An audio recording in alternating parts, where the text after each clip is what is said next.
ఆరోగ్యానికి కావలసిన పోషకాహారం పుష్కలంగా డ్రై ఫ్రూట్స్ లో ఉన్నాయి. అవి చూడ్డానికి చిన్నవిగా ఉన్నా వాటికుండే శక్తి ఎక్కువ మొత్తంలో ఉంటాయి. డ్రై ఫ్రూట్స్ లో ఖనిజ లవణాలు, విటమిన్లు, ఎంజైమ్లు స్రవించడానికి అవసరమైన వనరులు వీటిల్లో అధికం. జీర్ణశక్తిని అధికం చేసి రక్తాన్ని శుద్ధి చేస్తాయి. అంతేకాకుండా సహజంగా తీసుకున్న ఆహారం ద్వారా సంభవించే అనారోగ్యాలకు కూడా ఈ పళ్ళు మంచి మందులా ఉపయోగపడతాయి. మొదటగా బాదం పప్పు గురించి తెలుసుకుందాం.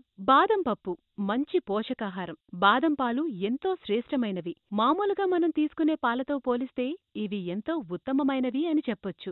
ఆవు పాలు తాగడానికి ఇష్టపడని పిల్లలకు బాదం పాలు పట్టొచ్చు. బాదం పప్పులో ఇనుము, రాగి, ఫాస్ఫరస్ వంటి ధాతువులు, విటమిన్ బిలు ఆల్మండ్స్ లో ఎక్కువగా ఉంటాయి. వీటి రసాయనిక చర్యల వల్ల అధిక శక్తి లభిస్తుంది.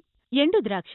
ద్రాక్ష పండ్లను ఎండబెట్టినప్పుడు ఎండు ద్రాక్ష తయారవుతుంది. మంచి పోషకాహార విలువలు కలిగి ఉంటాయి. కొన్ని రకాల వ్యాధులు సోకినప్పుడు ఇవి ఉత్తమ ఆహారంగా ఉపయోగపడతాయి. అదేవిధంగా ఎండు ద్రాక్షను బాగా వేడి చేసిన నీళ్లలో నానబెట్టి తర్వాత పిల్లలకు ఇస్తే వారిలో జీర్ణశక్తి బాగా వృద్ధవుతుంది. కాకపోతే నానబెట్టే ముందు వీటిని పొడిగా చేయాల్సుంటుంది. దీనివల్ల పండ్లలోని రసం నీటిలో బాగా కలిసిపోయి పిల్లలకు పోషకాలందుతాయి. వీటిల్లో ఇనుము అధికంగా ఉండటం వల్ల రక్తంలోకి ఎటువంటి ఇబ్బంది లేకుండా త్వరగా చేరుతుంది.